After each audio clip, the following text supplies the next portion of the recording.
오늘은 풍성한 삶에 참여하는 법이라는 제목으로 함께 말씀을 나누고자 합니다. 오늘 말씀은 고린도후서 6장 1절에서 10절 말씀입니다. 제가 봉독하겠습니다. 우리가 하나님과 함께 일하는 자로서 너희를 권하노니 하나님의 은혜를 헛되이 받지 말라. 이르시되 내가 은혜 베풀 때에 너에게 듣고 구원의 날에 너를 도왔다 하셨으니 보라 지금은 은혜 받을 만한 때요 보라 지금은 구원의 날이로다. 우리가 이 직분이 비방을 받지 않게 하려고 무엇에든지 아무에게도 거리끼지 않게 하고 오직 모든 일에 하나님의 일꾼으로 자천하여 많이 견디는 것과 환난과 궁핍과 고난과 매맞음과 갇힘과 난동과 수고로움과 자지 못함과 먹지 못함 가운데서도 깨끗함과 지식과 오래 참음과 자비함과 성령의 감화와 거짓이 없는 사랑과 진리의 말씀과 하나님의 능력으로 의의 무기를 좌우에 가지고 영광과 욕됨으로 그러했으며 악한 이름과 아름다운 이름으로 그러했느니라. 우리는 속이는 자 같으나 참되고 무명한 자 같으나 유명한 자요 죽은 자 같으나 보라 우리가 살아있고 징계를 받는 자 같으나 죽임을 당하지 아니하고 근심하는 자 같으나 항상 기뻐하고 가난한 자 같으나 많은 사람을 부유하게 하고 아무것도 없는 자 같으나 모든 것을 가진 자로다. 아멘. 말씀을 준비하면서 예전 대학교 다닐 때 수업 들었던 것을 한번 생각해 봤습니다. 제가 대학 다녔던 시절이 거의 30여 년 전이니 기억이 가물가물하지만 어떤 수업에서 이 철학자들의 이면적인 모습을 조사해서 발표했던 그런 수업이 있었습니다. 저희 팀에게 주어진 인물은 소크라테스였습니다. 소크라테스에 대해서 조사를 해서 발표하는데 그의 철학이나 사상 그런 것이 아닌 그의 인간적인 모습 그런 것들을 찾아서 발표했던 그런 수업이었습니다.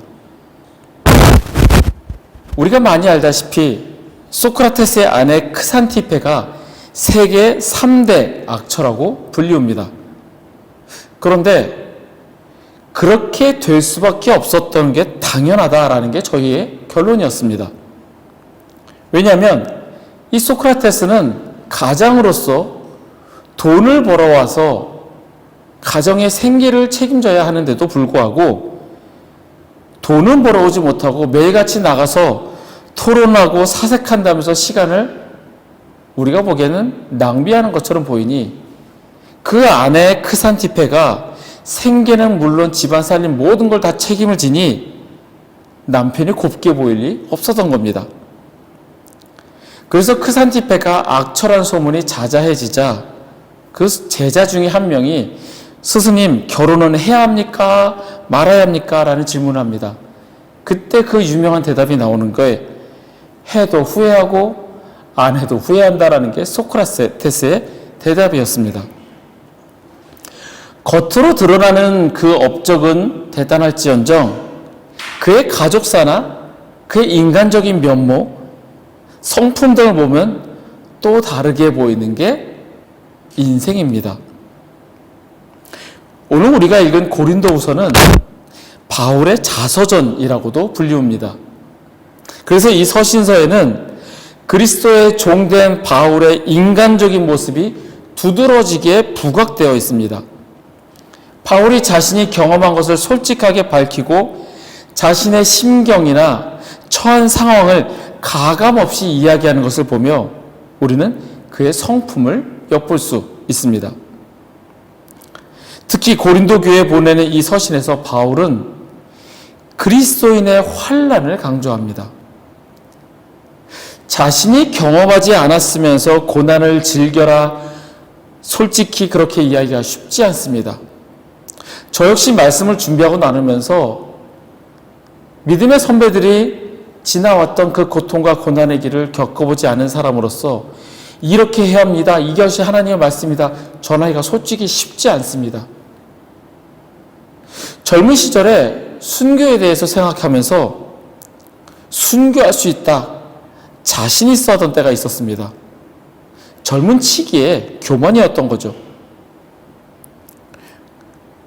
그런데 그냥 죽음으로 순교하는 것은 쉽겠는데, 만약에 고문이나 온갖 고통을 겪다가 그러다 순교하라고 한다면 과연 할 수 있을까라는 생각을 해보았습니다. 아픈 건 싫은 거죠.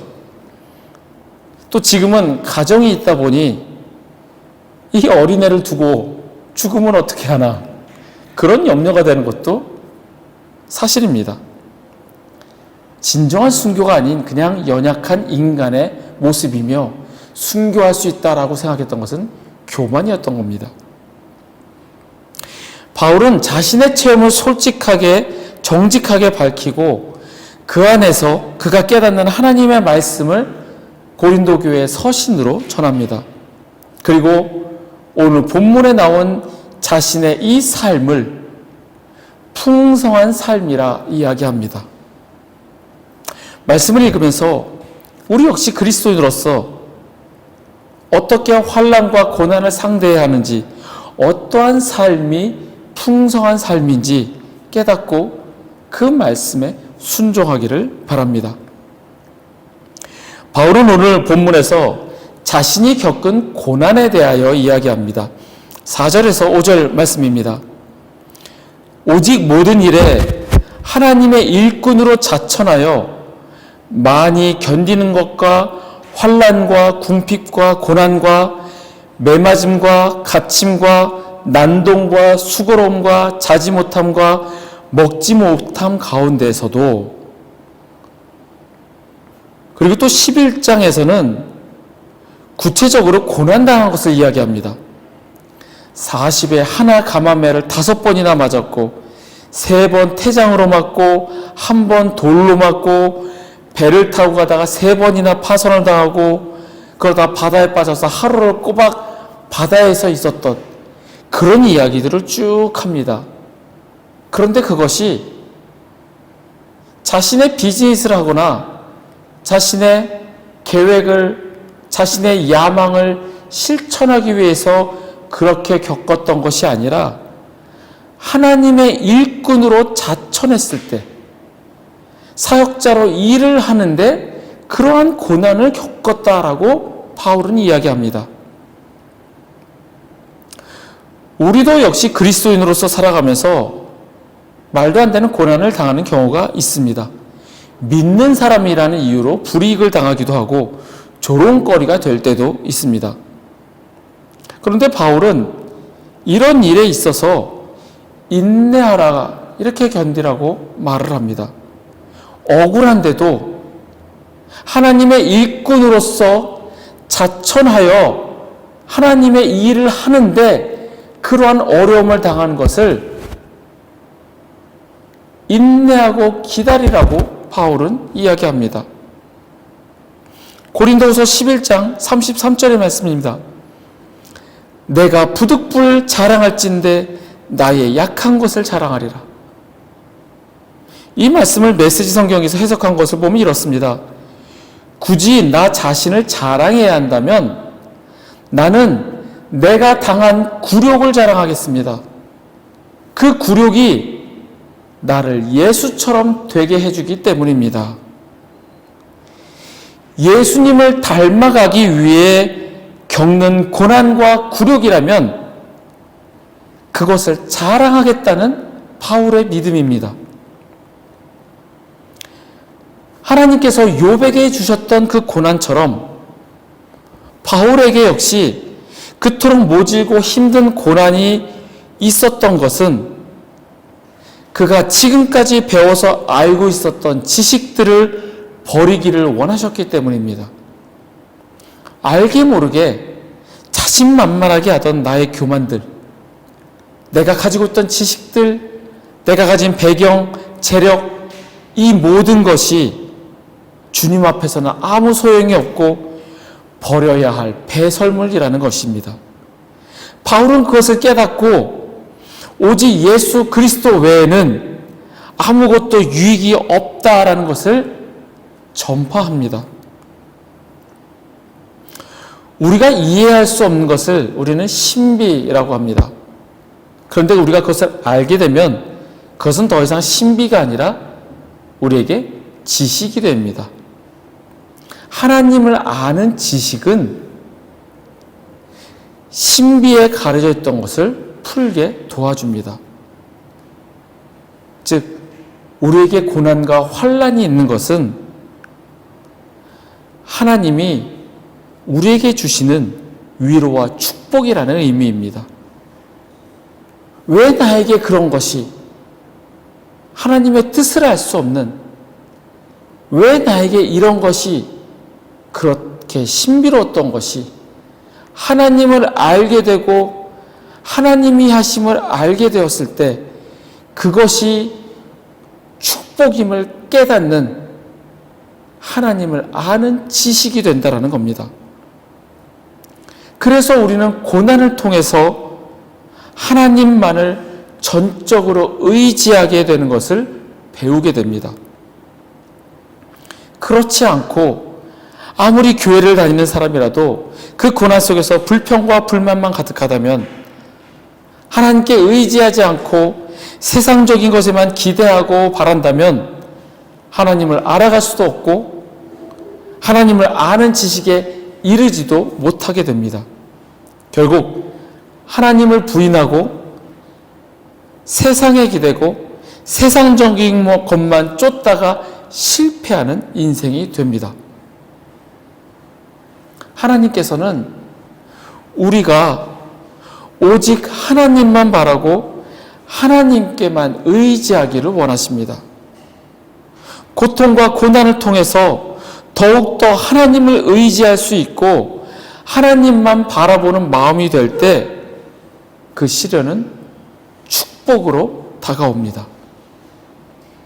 진실한 하나님의 자녀들은 고난을 통해 자기를 낮추고 하나님을 더욱 신뢰하는 그 법을 배우게 됩니다. 하나님께서 귀하게 여기시는 것은 시련을 이긴 믿음입니다. 서두에서도 말씀드렸지만 욥이 당했던 그 고난, 바울이 당했던 그 고통과 환난을 겪지 않는 사람으로서 이렇게 말하기가 제가 쉽지 않습니다.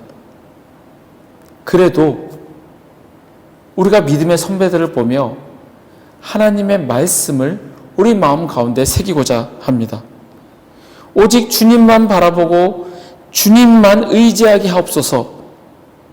여러분과 저에게 전적으로 하나님만 의지하는 믿음이 있기를 간절히 소원합니다.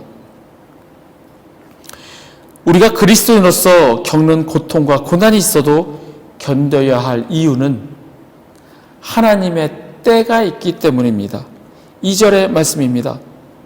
이르시되 내가 은혜 베풀 때에 너에게 듣고 구원의 날에 너를 도왔다 하셨으니 보라 지금은 은혜 받을 만한 때요 보라 지금은 구원의 날이로다. 하나님께서 우리에게 이렇게 말씀하셨습니다. 가장 알맞은 때에 내가 너의 외치는 소리를 들었다. 내가 나를 필요로 하던 그날에 내가 너를 도우려고 거기 있었다. 모든 것에는 가장 알맞은 때가 있습니다. 그 때는 완벽하고 온전한 하나님의 때입니다. 그 때를 기다리며 인내하고 나아갈 때 가장 알맞은 때 하나님의 때에 하나님께서 이루십니다. 바울은 그 하나님의 때를 이야기합니다. 그 하나님의 은혜의 때에 이르리라 말씀합니다. 예수님께서 역시 승천하시면서 내가 내 아버지의 약속하신 것을 너희에게 보내리니 너희는 위로부터 능력을 입히울 때까지 이 성에 유하라 말씀하셨습니다. 보혜사 곧 아버지께서 보내실 예수님의 이름으로 보내실 성령님이 오실 때까지 기다리라 말씀하셨습니다. 급한 마음에 빨리빨리 성령님 보내주시고 빨리빨리 복음 전하게 하시고 빨리빨리 이 전 세계가 구원받게 하소서, 이것이 아니라는 겁니다. 하나님의 때에 하나님이 약속하신 것을 예수 그리스도의 이름으로 보내실 그때에 성령님이 임하리니 그때까지 기다리라 말씀하십니다. 주님을 기다리며 주님께서 일하실 때까지 우리는 기다려야 합니다.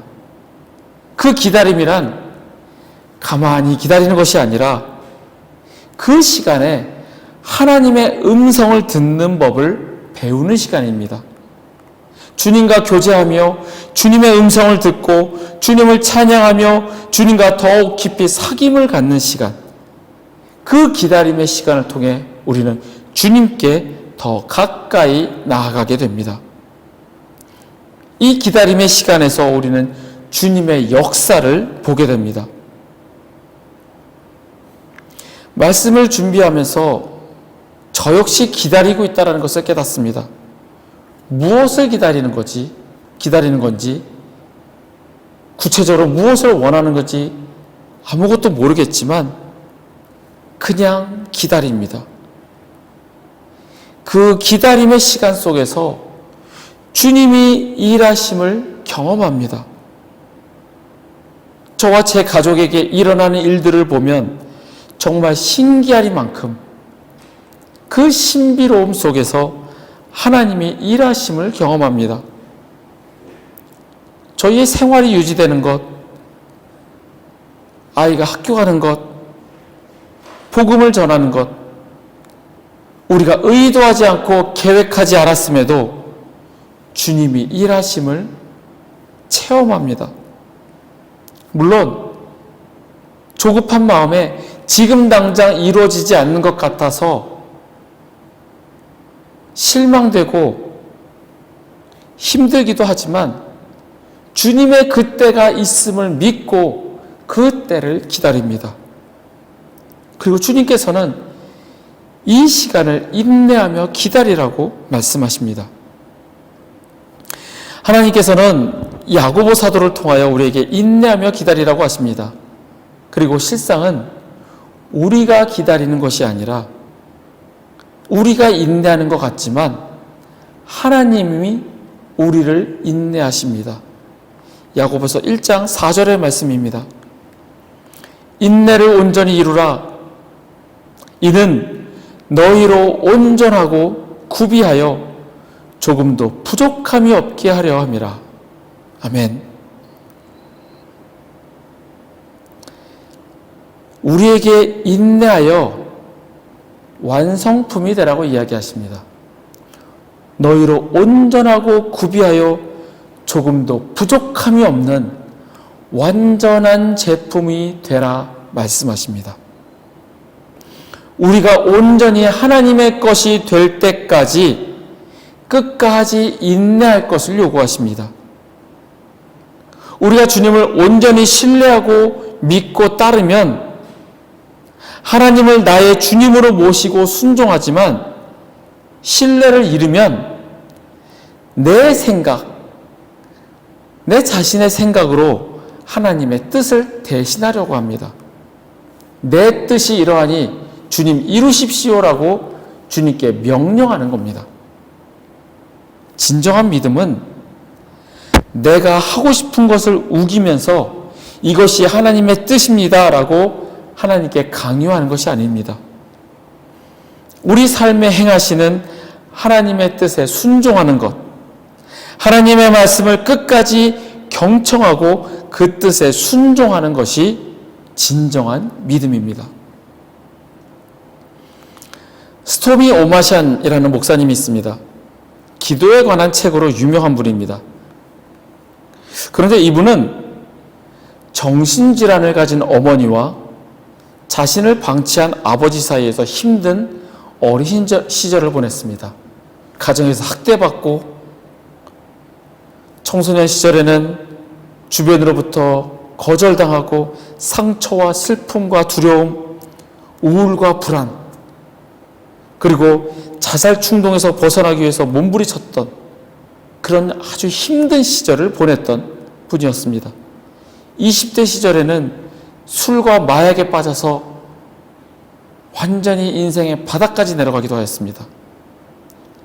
그러다 보니 살기 위해서 동양 종교와 신비 종교를 찾아다니며 자신의 이 영혼의 비참함에서 빠져나오기 위해 모든 방법을 동원하였습니다. 살아남기 위해서, 살기 위해서 온갖 방법을 동원하며 처절하게 그 젊은 시절을 살았습니다. 그러다가 29살에 친구의 소개로 그녀는 평생의 영적 멘토이자 스승인 잭 헤이포드 목사를 만나게 됩니다.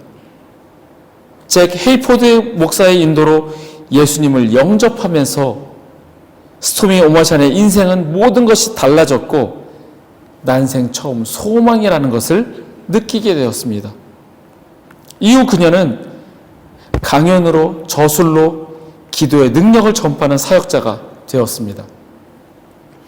그녀가 쓴 기도할 수 있는데 왜 걱정하십니까? 라는 책에서 기다림의 의미에 대해서 이렇게 이야기합니다. 우리는 기다림을 좋아하지 않습니다.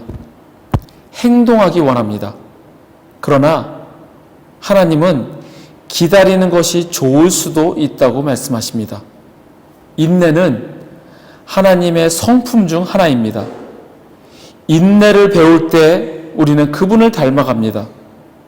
시험 받을 때, 광야를 걸을 때, 우리의 꿈을 포기할 때, 적의 공격을 받을 때 우리는 인내를 배워야 합니다.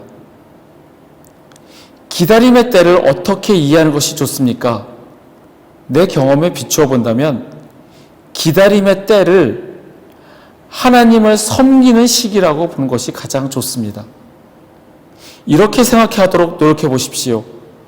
현재의 상황을 참고 견딘다고 생각하기보다 하나님을 섬기고 있다고 생각하면 훨씬 견디기 쉽습니다.